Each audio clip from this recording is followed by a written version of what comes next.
पंचनामा न्यूज, सर्वसामान्य जनतेचा बुलंद आवाज। बिलाडी शिवारात दिवसाढवळ्या गोळीबार, शेतकरी जखमी, 2 संशयित ताब्यात।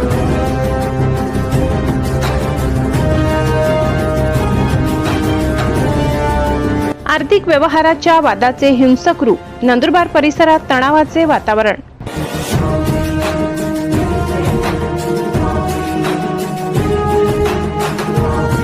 नंदुरबार शहरालगतच्या बिलाडी शिवारात आर्थिक व्यवहाराच्या वादातून थरारक गोळीबाराची घटना घडल्याने संपूर्ण परिसरात एकच खळबळ उडाली आहे। शेतीच्या कामासाठी घेतलेल्या पैशांच्या देवाणघेवाणीतून हा वाद निर्माण झाल्याची प्राथमिक माहिती समोर येत असून किरकोळ वादाचे रूपांतर थेट जीवघेण्या हल्ल्यात झाल्याने नागरिकांमध्ये भीतीचे वातावरण निर्माण झाले आहे। दिवसाढवळ्या घडलेल्या या घटनेमुळे परिसरातील शेतकरी आणि ग्रामस्थ हादरून गेले असून कायदा सुव्यवस्थेबाबत चिंता व्यक्त केली जात आहे।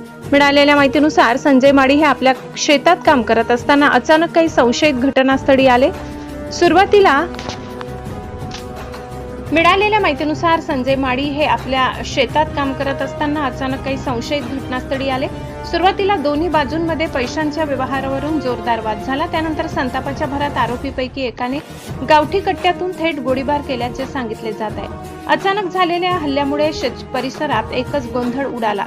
गोळीबाराचा आवाज ऐकताच आसपासचे नागरिक आणि शेतमजूर घाबरून घटनास्थळाकडे धावले।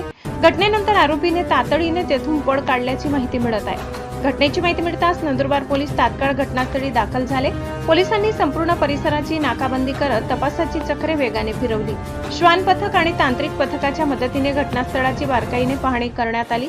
पोलीस अधीक्षक अश्विनी सानप यांनी स्वतः घटनास्थळी भेट देत परिस्थितीचा आढावा घेतला, तसेच तपास अधिक प्रभावीपणे करण्याच्या सूचना अधिकाऱ्यांना दिल्या। पोलिसांनी घटनास्थळावरील पुरावे जतन करत विविध अंगांनी तपास सुरू केला। घटनास्थळी पोलिसांना गोळीबाराचे महत्त्वाचे पुरावे मिळून आले असून पोलिसांनी तातडीने कारवाई करत 2 संशयितांना ताब्यात घेतले आहे। या प्रकरणात वापरण्यात आलेला गावठी कट्टा नेमका कुठून आणण्यात आला, आरोपींना शस्त्र कोणी पुरवले, तसेच या घटनेमागे आणखी कोणाचा सहभाग आहे का, याचा आता सखोल तपास केला जात आहे।